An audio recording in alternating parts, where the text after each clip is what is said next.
अब मैंने जिंदगी में कभी इनकम टैक्स दिया नहीं, दूं ही क्या, देने वाला ही नहीं।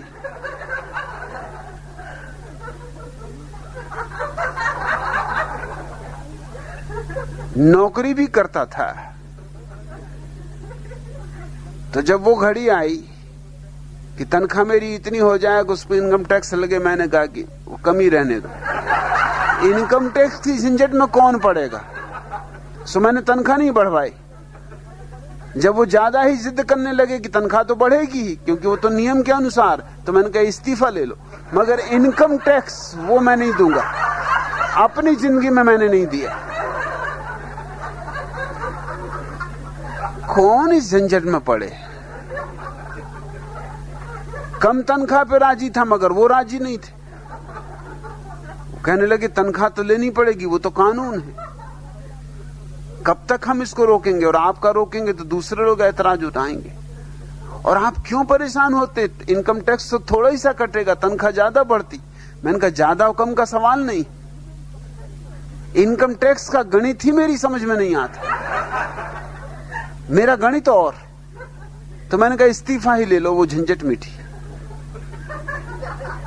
जब मैंने अपने प्रिंसिपल को कहा कि इस्तीफा ही ले लो, तो उन्होंने मुझे ऐसा देखा जैसे मैं पागल।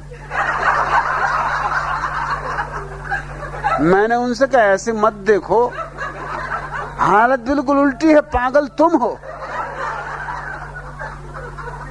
उन्होंने कहा आप ऐसा करो कि 7 दिन छुट्टी लेके विचार तो कर लो, नौकरी छोड़ने की नहीं। मैंने कहा कि विचार करके मैंने कभी कुछ किया। अरे निर्विचार ही तो मेरी शिक्षा है। उन्होंने कहा भाई तुम्हें जो करना, अपना सिर पीट लिया, तुम्हें जो करना हो करो। तो मैंने कहा कागज हो तो दे दो, तो यही मैं इस्तीफा लिख दूं।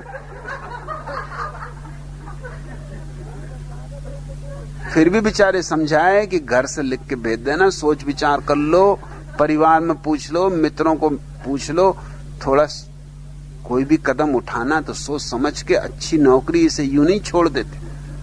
मैंने कहा फिर वही बात, अरे नौकरी कितनी अच्छी हो, नौकरी ही है, मैं ठहरा मालिक आदमी। और क्या तुम सोचते हो कि तुम्हारी नौकरी में कुछ खाक नौकर था? उन्होंने कहा ये तो मैं भी मानूंगा कि नौकर तो तुम थे, लेकिन नौकर तुम थे नहीं, क्योंकि मैंने कभी छुट्टी की दरखास्त नहीं दी और जब चाहा तब छुट्टी पे रहा। सच पूछो तो महीने में 15 दिन छुट्टी। और प्रिंसिपल इस डर से मुझसे कहे ना, क्योंकि उन्होंने मुझसे कुछ कहा कि इस्तीफा।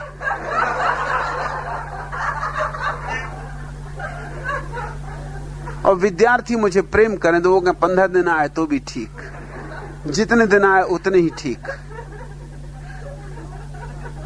और यूं भी नहीं था कि मैं अपने गांव में ही रहा जहां विश्वविद्यालय था, सारे मुल्क में घूमता रहता, अखबारों में खबरें छपती। प्रिंसिपल मुझे कहते कि भैया इतना तो कम से कम करो, तुम्हें छुट्टी नहीं लेनी मत लो, मगर अखबार में खबर छपती कि तुम कलकत्ते में थे।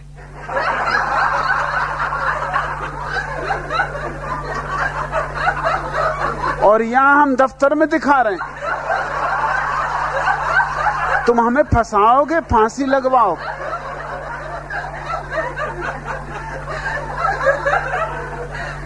मैंने उनसे कहा कि चमत्कार होते,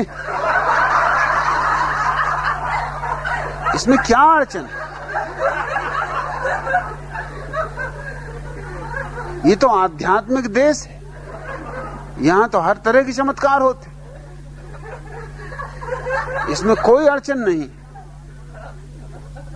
शरीर यहां, आत्मा कलकत्ते में। वो कहते ये बातें मैं किसको समझाऊंगा और कौन मेरी सुनेगा?